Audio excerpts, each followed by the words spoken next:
Algunos estaréis ya familiarizados con las nociones de libertad negativa y libertad positiva. En su libro Dos conceptos de libertad, Isaiah Berlin estableció esta famosa dicotomía, según la cual, si consideramos que aquello esencial y constitutivo de la libertad reside en la ausencia de algo, en la ausencia de interferencias por parte de cuerpos externos, en la ausencia de dominación, estaremos defendiendo una concepción negativa de la libertad. Aquí, por supuesto, el término negativo no se entiende en clave de juicio de valor, en clave de moralidad. No estamos hablando de bien y mal, estamos hablando de ausencia o presencia. Si, por el contrario, consideramos que la libertad deberá ser definida por la presencia de algo, de una cierta autonomía, de un cierto autogobierno o de una serie de recursos y condiciones materiales que posibiliten hacer ejercicio de esa libertad, hacerla efectiva, entonces estaremos defendiendo concepciones positivas de la libertad. En su ensayo ¿Qué es y para qué sirve la filosofía política?, Adam Swift propone que esta distinción estipulada por Berlin, es decir, la distinción entre concepciones positivas y negativas de libertad, no establece un marco del todo adecuado para clasificar y desgranar correctamente las diferentes concepciones e intuiciones acerca de la libertad, y que este esquema puede incluso inducirnos a error. Más que una refutación a Isaiah Berlin, el texto de Swift es una matización, una ampliación que conserva muchas de las mismas intuiciones, pero va más al núcleo de lo que realmente se discute, de lo que realmente está en juego en este tipo de debates acerca de la libertad. Por ejemplo, ¿qué entendemos o qué consideramos una interferencia? ¿Y cómo opera aquí el dinero? ¿Es la falta de recursos materiales en sí misma una interferencia? ¿Qué distingue los deseos y apetencias del individuo de sus verdaderos intereses objetivos, de aquellas cosas que realmente contribuyan a que pueda autorrealizarse y autodeterminarse? ¿Y bajo qué criterio deberemos establecer cuáles son cuáles? Para Swift, lo problemático del esquema de Berlin estriba en el hecho de presentar una distinción entre una libertad para qué, es decir, libertad positiva, frente a una libertad frente a qué, es decir, libertad negativa. Cuando, en opinión de diversos autores, estas preguntas, libertad frente a qué y para qué, son siempre respondidas conjuntamente desde todas las concepciones de la libertad. Es decir, hablar de la libertad frente a agentes externos que quieran interferir en mi voluntad es hablar implícitamente de la libertad para poder llevar a cabo los designios de mi voluntad sin la interferencia de agentes externos. La distinción sería bastante trivial. Aun y así, Berlin sí que da cuenta de muchas de nuestras intuiciones y sí que acierta al señalar que las concepciones de libertad consideradas negativas, como la liberal, se centran más en el aspecto formal, en un poder hacer indeterminado, más que en qué es necesario poder hacer concretamente para que podamos hablar de libertad. Podría haber abordado este vídeo de muchas maneras, pero lo que voy a hacer es tratar de resumir 5 concepciones distintas de libertad, es decir, 5 formas distintas de entender cuáles son las condiciones necesarias y suficientes para que podamos decir de alguien que es libre. La liberal, la republicana, la socialista, la humanista cívica y la kantiana. Evidentemente este vídeo deberá entenderse como meramente introductorio, no puedo pretender abarcar todos los debates alrededor de esta cuestión en un vídeo de 20 a 30 minutos, pero sí que creo que puede esclarecer algunos conceptos, sí que creo que puede aportar algunas herramientas que permitan abordar estos debates con una mayor precisión argumental. En la última sección presentaré argumentos a favor y en contra de la concepción libertaria del cuerpo como autopropiedad, ya que se suele apelar a la misma en muchos de los debates en los que se argumenta a favor de determinadas concepciones de la libertad. Por eso creo que viene a colación, que resulta relevante. La concepción tradicionalmente liberal de libertad, caracterizada a menudo como libertad como no interferencia, sostiene que uno es libre si y solo si está libre de la interferencia de agentes o cuerpos externos para poder llevar a cabo los designios de su voluntad. Así, una falta de recursos económicos que imposibilite que yo pueda realizar aquello que deseo, por ejemplo, viajar o comprarme una guitarra, no se entiende como una ausencia de libertad, sino como la imposibilidad de ejercer una libertad que formalmente poseo. En este sentido, la pobreza se equipara a la falta de ingenio, a la falta de inteligencia, a la enfermedad. Es decir, si uno no está psíquica o físicamente capacitado para ser astronauta, no solemos decir que esa incapacidad coarte su libertad. La concepción liberal de libertad pensaría en el dinero en estos mismos términos. Sin embargo, Isaiah Berlin y John Rawls, ambos defensores de esta concepción de libertad, sostendrán que lo que sí hace la falta de recursos económicos que suponga un impedimento efectivo al ejercicio de esa libertad es disminuir el valor de la libertad. En otras palabras, no se vería disminuida la libertad, pero sí otros valores como la igualdad o la justicia, y por lo tanto consideran moralmente aceptable que algunos renuncien a cierta parcela de libertad para garantizar un escenario de plena igualdad entre todos los ciudadanos. Pero esto no significa que consideren que seríamos más libres en este segundo escenario, sino que esa libertad, aunque formalmente presente, no tendría mucho valor en un contexto de profunda desigualdad. La concepción republicana de libertad, también denominada libertad como no dominación, sostiene por su parte que uno es libre siempre y cuando no se encuentre sujeto a la capacidad o potestad de otro para intervenir o interferir de forma arbitraria en lo que desea o no hacer. Una de las principales diferencias con respecto a la concepción liberal de libertad como no interferencia estriba en que, desde esta concepción republicana, para que un sujeto se encuentre privado de libertad no es necesario que otro agente haga uso de su capacidad para dominarlo. El simple hecho de tener esa capacidad ya se considera opresivo. Un esclavo al que su amo le conceda libertad de movimiento y para ocupar su tiempo como le plazca, sigue siendo un esclavo, porque sigue estando sometido a la voluntad del amo, que puede cambiar de parecer en cualquier momento. En cambio, desde la concepción liberal de libertad, el esclavo que se encuentre en esa situación será libre, al menos durante el periodo de tiempo en que el amo le permita serlo. Al hablar meramente de interferencia, no se están tomando en consideración este tipo de situaciones. Además, algunos defensores de esta concepción de libertad argumentarán que el mero hecho de saberte sometido a la voluntad o arbitrio de otra persona para hacer contigo lo que le plazca sin sufrir represalias, como en el caso del amo y el esclavo, ya implica una forma de coacción, ya vicia todo consentimiento. Los defensores de la concepción republicana de libertad también defienden el igual acceso de todos los ciudadanos a poder participar en la esfera pública y política. Y esa participación de cada uno en la deliberación y decisión de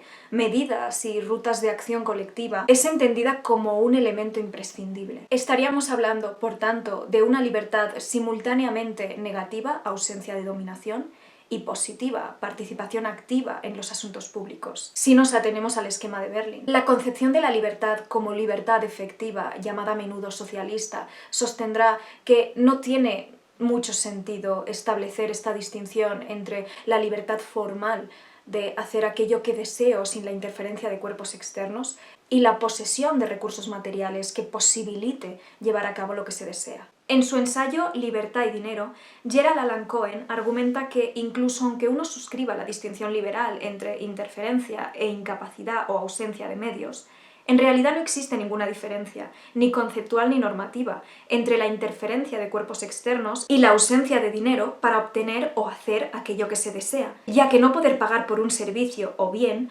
también implica, a efectos prácticos, la interferencia intencionada de agentes externos. Es decir, el guardia de seguridad de una tienda te detendrá si intentas llevarte un artículo sin haberlo pagado, y tendrías la capacidad de hacerlo de no ser por esa interferencia intencionada. Es decir, no se trata de una incapacidad intrínseca, como cuando hablábamos de falta de ingenio, sino de una incapacidad extrínseca impuesta externamente. Sin embargo, este argumento ya implicaría hacer una concesión y admitir que la no interferencia de agentes externos es más imprescindible o más vital o más importante para garantizar la libertad de los individuos que el hecho de gozar de las condiciones de existencia que convierten el hacer X, por ejemplo, dejar un trabajo precario, en una opción o alternativa real. Cuando las alternativas a una situación desventajosa suponen un perjuicio todavía mayor, argumentarán los defensores de la libertad, entendida en tanto que libertad efectiva, no existe auténtica libertad de elección. Sin embargo, Cohen no está suscribiendo esta distinción liberal entre interferencia y falta de recursos económicos, sino que decide refutar a los defensores de la libertad como no interferencia, asumiendo incluso sus premisas. La concepción humanista cívica de la libertad, o libertad como autogobierno, se diferencia de la concepción republicana de libertad en el hecho de que para el republicanismo la participación política es esencial, pero instrumental, un medio para un fin. Mientras que para una concepción de la libertad, entendida como autogobierno, la participación en los asuntos públicos será considerada intrínsecamente valiosa. Un fin en sí mismo, pues se considerará que es en este espacio donde nos realizamos como animales políticos, zoon politikon. Esta es una concepción de la libertad según la cual somos libres no solo en la medida en que podemos participar en la esfera pública, en la esfera política, sino en la medida en la que efectivamente lo hacemos. Sería una concepción positiva de libertad, según las distinciones que establece Berlin. Se asocia a la antigüedad y a la relación de los griegos con la polis, y es una concepción que experimentó un resurgimiento durante el periodo renacentista en Italia. Hannah Arendt, por ejemplo, se inscribiría en esta tradición. Vamos a hablar ahora de la concepción kantiana de libertad. Kant considerará que el sujeto es libre no en la medida en la que puede suplir o satisfacer sus deseos, sus apetencias, sus inclinaciones, sino en la medida en la que es capaz de controlarlos, regularlos, resistirse a ellos y obrar de acuerdo al deber, pero no a un deber heterónomo fundamentado en la fuerza de las tradiciones y las convenciones sociales o en la autoridad de alguna figura externa, sino de acuerdo a las leyes y valores de las que uno se habría dotado a sí mismo mediante el ejercicio libre y autónomo de la razón. Una razón práctica cuya principal norma o imperativo se resumiría en actúa de tal forma que querrías ver la máxima que ha determinado tu voluntad convertida en ley universal. No es exactamente así, lo estoy diciendo de memoria, pero básicamente es el primer imperativo categórico. Una razón práctica que no permitiría tratar a otros ni ser tratado a uno mismo como un medio para un fin. Esto se entiende perfectamente en términos más formales, más abstractos. El problema viene a la hora de delimitar o más bien de encontrar algún criterio que nos permita evaluar qué decisiones son apetencias o inclinaciones en el sentido de bajas pasiones que nos coaccionan, que nos dominan, que no se alinean con nuestros intereses objetivos a largo plazo, que no contribuyen a que podamos autorrealizarnos. Por ejemplo, un caso muy evidente, la adicción al tabaco. Creo que la mayoría estaríamos de acuerdo en que tener el deseo de fumar y conseguir hacerlo no le hace a uno más libre. Cuando digo que delimitar esto es problemático, me refiero a que siempre hay casos más ambiguos, más limítrofes, en los que uno puede preguntar ¿quién eres tú para decirle a esta persona que no está eligiendo libremente, de acuerdo a los designios de su voluntad racional y autónoma? ¿Quién eres tú para juzgar si a esta persona esto le hace bien o no? ¿U obedece o no a sus intereses objetivos a largo plazo? ¿Quién eres tú para infantilizarla y cuestionar su capacidad de raciocinio? ¿Quién eres tú para quitarle agencia sobre su propia vida o su propio cuerpo, ¿no? Por eso creo que cuando uno se enzarza en debates sobre explotación laboral, reproductiva, sexual, tiene más sentido abogar por y argumentar a favor de concepciones como la concepción de libertad como no dominación o la concepción de libertad como libertad efectiva, ¿no? E incluso argumentar específicamente, como lo hace Cohen, ¿no? En qué medida la ausencia de recursos materiales, de recursos económicos, a efectos prácticos, también implica una serie de interferencias, incluso aunque suscribamos la premisa liberal de que se trata de cosas distintas. Creo que ir por ahí suele ser más fructífero, más productivo, que optar por concepciones más kantianas y acabar teorizando acerca de la autonomía moral y la dignidad. Creo que suele ser más constructivo y que además nos permite evitar un lenguaje excesivamente moralizante que pueda sonar paternalista, fiscalizador, etc. Y que de hecho puede alienar a nuestro interlocutor en vez de convencerle. Ya teorizaremos después sobre autonomía, autodeterminación, falsa conciencia, etc. Pero primero centrémonos en señalar esos elementos coercitivos que están restringiendo nuestro margen de acción. La noción libertaria del cuerpo como autopropiedad siempre ha suscitado críticas de todo tipo, ontológico, lógico, moral. Una de las críticas que suelen hacerse a esta concepción consiste precisamente en argumentar que, dado que no podemos probar la existencia de ningún alma o ente independiente de nuestro cuerpo que nos constituya como seres humanos, dado que no podemos probar que podamos seguir siendo sin nuestro cuerpo, tenemos que inferir que efectivamente somos o no podemos ser sin nuestro cuerpo. Sin embargo, el derecho de propiedad debería quedar siempre restringido a objetos, cosas, no a seres vivos. Ser propietario de uno mismo significa ser simultáneamente el sujeto activo y el objeto pasivo de una relación de propiedad. Y ser objeto pasivo resultaría incompatible con ser libre, y tampoco tiene mucho sentido pensar que esta relación amplía de algún modo la libertad del sujeto. Si seguimos la lógica libertaria, argumentarán algunos, y dado que un propietario puede renunciar voluntariamente a la titularidad de su propiedad, podríamos regalar o vender la propiedad de nuestro cuerpo, concederle a otra persona y sin posibilidad de revocarlo la capacidad, la potestad para hacer con él lo que quisiera, incluyendo destruirlo o herirlo. Lo que algunos libertarios podrían contraargumentar frente a estas objeciones es que, por un lado, hablar de autopropiedad no significa que no puedan establecerse cláusulas que limiten o restrinjan lo que uno puede hacer o no. Por otra parte, más que de un derecho a autodeterminarse, autogobernarse o a tener autonomía, ¿no?, que beberían más de concepciones republicanas y kantianas de libertad, de lo que hablarían los libertarios es del respeto a los proyectos de vida ajenos. Estos proyectos sí que podrían tener como fin la autodestrucción